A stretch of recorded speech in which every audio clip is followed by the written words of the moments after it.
राम राम दोस्तों, मैं आपकी प्यारी दुलारी चुगल किशोरी। कैसे हैं आप लोग? और बताएं, कैसी सर्दी पड़ रही है आपके यहाँ? हमारे गांव में तो बहुत ठंड पड़ रही है और हमको देखकर आपको अंदाज़ा भी लग गया होगा।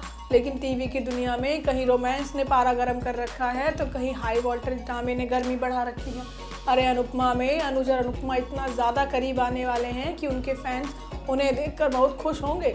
वहीं ये रिश्ता क्या कहलाता है में पहली बार अभिमन्यु और अभिनव आमने सामने आने वाले हैं। तो कुंडली भाग्य में क्या अपनी माँ के आंसू देखकर अर्जुन भी पिघलने वाला है? तो चलिए विस्तार में जानकारी जानने के लिए शुरू करते हैं चुगलियों का सिलसिला। और पहले चलते हैं अनुपमा के घर। अनुपमा में अनुज और अनुपमा के बीच इलू इलू होने वाला है, जिसका इंतजार फैंस ना जाने कब से कर रहे थे। अनुपमा ने भी अपने रूठे पति को मना लिया है, लेकिन अनुज अभी भी थोड़ा भाव खा रहा है। लेकिन अनुपमा ने अपने हुस्न का जादू ऐसा चलाया कि अनुज को तो मानना ही पड़ा। जहां अनुपमा की जिंदगी थोड़ी पटरी पर लौटी है, तो वहीं पारितोष अपनी हरकतों से शाह परिवार को बर्बाद करने पर तुला है। अरे तोशु ने तो अपना खुद का बिजनेस डाल लिया है, वही घर जमीन खरीदने और बेचने का। बस तोशु की इन्हीं हरकतों को देखते हुए वनराज ने माथा पकड़ लिया है। होता ये है कि कम समय में ज़्यादा पैसे कमाने की चाहत ने पारितोष को पागल कर दिया है। वो तो बस एक बार में लाखों रुपए कमाना चाहता है और इसलिए वो ऐसी प्रॉपर्टी पर दाव लगा रहा है जो पहले से ही कानूनी पचड़े में फंसी है।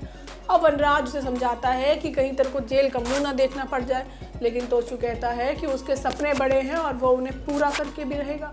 शाह परिवार को डर है कि कहीं तोशु की वजह से फिर कोई नई मुसीबत ना आ जाए। उधर अनुज ने सारी गलतफहमियों को बुलाकर अनुपमा को माफ़ कर दिया है और ये सब होता है धीरज और देविका की वजह से। होता ये है कि धीरज एक ट्रिप प्लान करता है, लेकिन अनुज साथ जाने से मना कर देता है। देविका और धीरज अनुज को मनाने के लिए एक प्लान करते हैं जिसमें अनुपमा को नई भूमिका निभानी है। आने वाले एपिसोड में आप देखेंगे कि अनुपमा तुमसे दिल लगाने की सज़ा है, जिसमें करिश्मा कपूर नाची थी ना आमिर खान के लिए, बस उसी गाने पर धमाकेदार डांस करने वाली है और अनुज को मनाने की कोशिश करेगी। अनुज भी अनुपमा का ऐसा अंदाज देखकर मान जाएगा।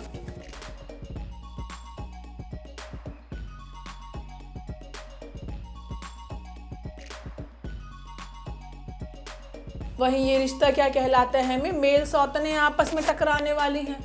अब आप सोच रहे होंगे कि मेल सौतन क्या भला होती है? अरे अभिनव और अभिमन्यु का मेल सौतन का ही तो रिश्ता है। हालांकि ये बात तो ना अभिमन्यु को पता है और ना ही अभिनव को। अभिनव खुद अभिमन्यु को शिमला भ्रमण कराएगा। कहा तो ये भी जा रहा है कि अभिनव के जरिए ही अक्षरा अभिमन्यु मिल पाएंगे और बेचारे अभिनव के अरमान धरे के धरे रह जाएंगे। ऐसा इसलिए क्योंकि खुद वो अक्षरा को प्रपोज करने का प्लान कर रहा है, लेकिन कह नहीं पाता बेचारा।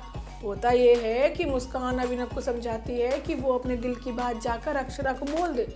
अभिनव हिम्मत करके बोलने की कोशिश भी करता है, लेकिन बेचारा बोल नहीं पाता। जिसके बाद अक्षरा बताती है कि शिमला के एक फार्मर इवेंट में अक्षरा का जैम स्टॉल लगने वाला है और सभी लोग इस तैयारी में जुट जाते हैं। लेकिन लिस्ट में अभिमन्यु का नाम देखकर अक्षरा तो जाने से ही मना कर देती है।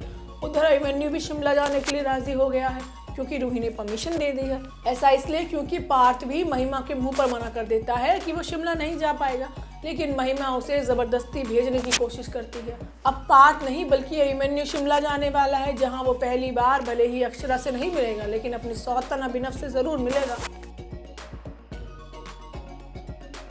वहीं कुंडली भाग्य में राखी का ड्रामा अभी तक खत्म नहीं हुआ है, क्योंकि उसकी ममता चीख चीख कर कह रही है कि करण जिंदा है और अर्जुन ही करण है। होता यह है कि राखी बार बार यही बात करती है कि अर्जुन ही करण है, लेकिन कोई भी उसकी बात पर यकीन नहीं कर रहा है। प्रीता को राखी की कंडीशन देखकर दुख होता है, लेकिन बेचारी कुछ कह नहीं पाती और चुप रह जाती है, क्योंकि राखी फिलहाल किसी की बात भी सुनने को मूड में नहीं है। राखी कहती रहती है कि अब वो शांत नहीं होगी क्योंकि उसे उसका खोया बेटा मिल चुका है। अब इसी बीच अर्जुन की एंट्री भी लूथरा हाउस में हो चुकी है, क्योंकि वो राखी का बैग लौटाने आया है। अब उसे क्या पता कि घर में आखिर क्या हो रहा है। वो तो सबके रोते और हैरान चेहरों को देखकर परेशान हो जाता है और पूछ बैठता है कि यहाँ कुछ हुआ है, सब ठीक है? अर्जुन राखी से कहता है कि वो तो बस उसका सूटकेस लौटाने आया था। अब देखना होगा कि राखी सबके सामने अर्जुन को करण कहेगी या नहीं। वहीं गुम है किसी के प्यार में सई ने तो हार मानना सीखा ही नहीं है और उसी हिम्मत के साथ वो बाल अनाथ आश्रम में घुस जाती है।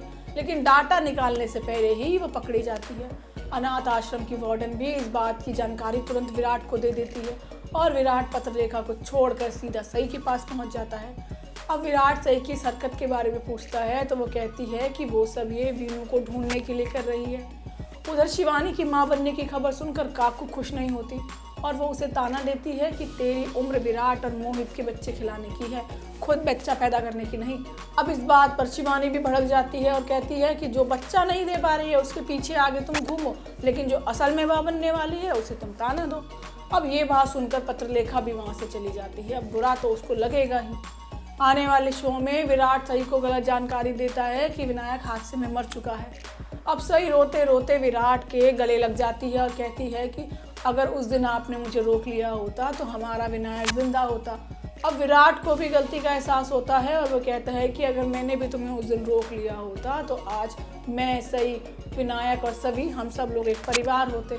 अब बस यही सब पत्रलेखा देख रही होती है। उसे क्या पता होता है कि ऐसे इमोशंस में सई और विराट आपस में गले लग जाएंगे। अब दोनों को इतने पास देखकर पत्रलेखा की तो जान सूख रही है। तो दोस्तों, ये तो थी आज के सीरियल्स की जानकारी। आपको हमारा शो कैसा लगा हमें लाइक करके ज़रूर बताएं और साथ ही हमारे चैनल को सब्सक्राइब करना ना भूलें। हम आपसे रोज़ इसी समय पर मिलने आते रहेंगे और ठंड बहुत ज़्यादा बढ़ गई है तो प्लीज़ अपना ध्यान रखें क्योंकि हमारी हालत तो आप देख ही रहे हैं। राम राम।